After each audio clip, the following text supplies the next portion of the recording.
Welcome to Comics on a Pyre, a channel to have a meaningful conversation over movies, life, books, and shows, and maybe just a spot to spend time BSing over comics. If you like your entertainment with a bit of substance, then you, my vagabond friend, have come to the right tavern. Tether your horse by the post and come right on in and warm yourself by the fire. Tap that subscribe button, and for the next few minutes, my fellow George Carlin reprobate, lend me your ear.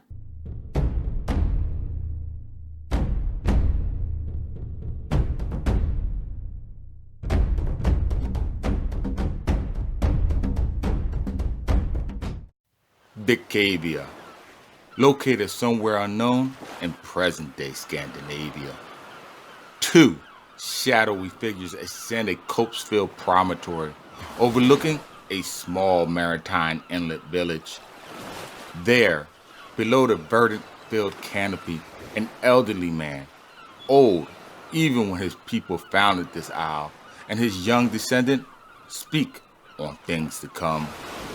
Him, the wise and thoughtful, in direct juxtaposition to his progenitor Finn, the brash and ornery. The young man, seeing 13 winters pass, is hungry for battle, eager to prove his valor. He wants his name sung in the sagas over frothy mead-filled steins and room-crowded halls.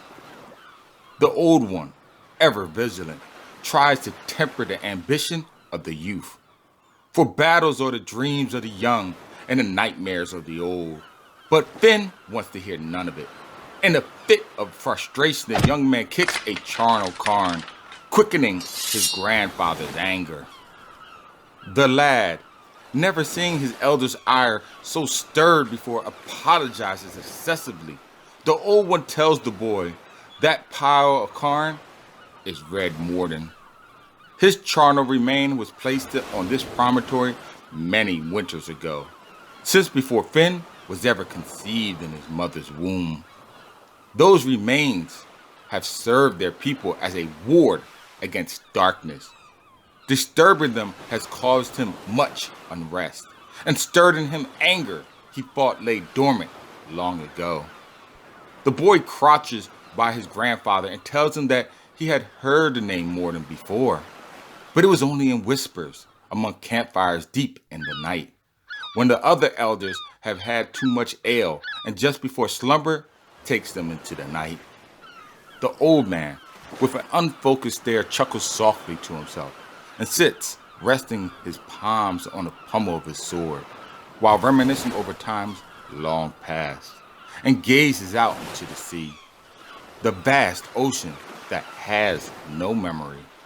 He recalls a time of great valor and speaks aloud, partly in mumbles, over a time of high adventure and corsair deeds.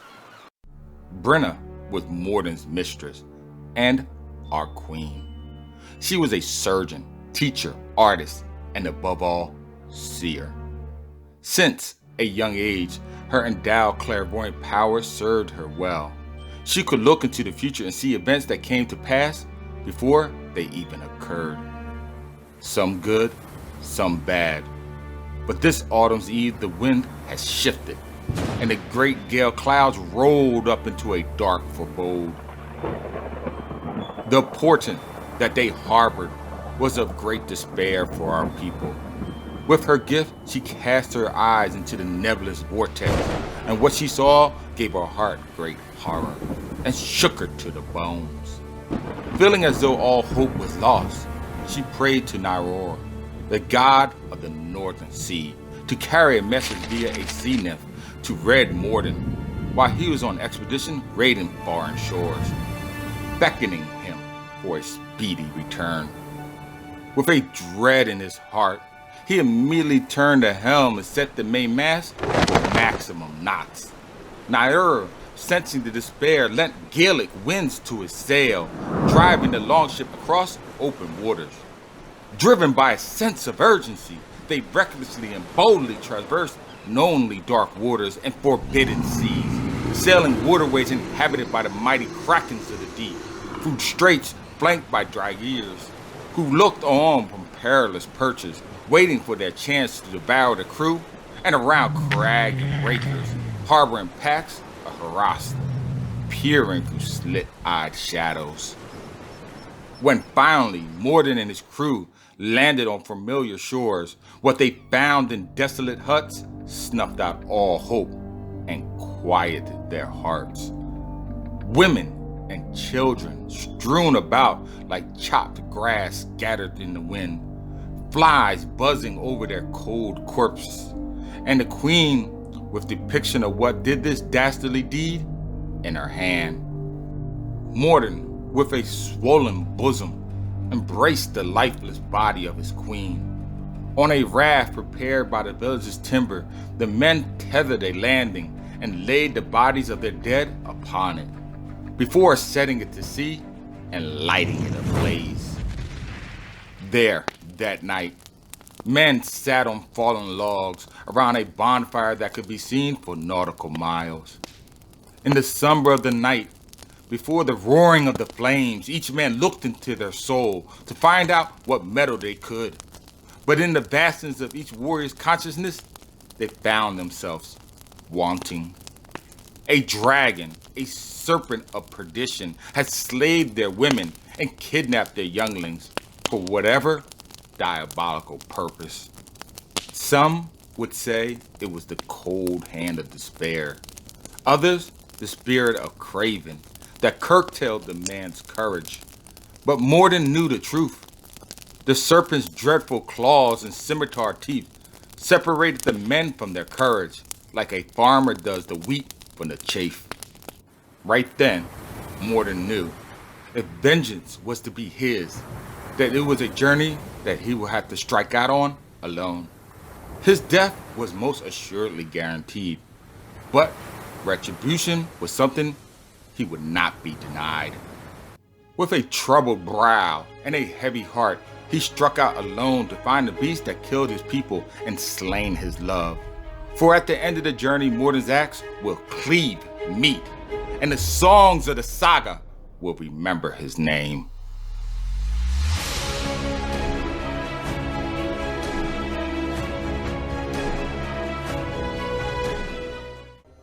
Welcome, comic Vikings and Valkyries, to another episode of Comics on the Pyre. Today, I will be going over Frank Frazetta's Dark Kingdom Issue 1, published by Image Comics way back in 2008. Now, if you don't know who Frank Frazetta is, then shame on you. He was an American fantasy science fiction artist, noted for his work on comic books, paperback covers, paintings, posters, and other such mediums. His illustrations were nothing short of jaw-dropping, as they often depicted muscle-bound men wielding hand-to-hand weapons against swarms of terrifying beasts. So that's not to say that Frank was a male chauvinist by any means either, as the women he depicted were as equally fierce, with their own set of weapons to brandish their foes. The background environment was equally important as the person in the forefront. With each painting, you were in a different setting, some battling in futuristic wars, while others painted in far-off, decadent past and primordial civilizations. Each canvas was its own adventure, just waiting to be explored.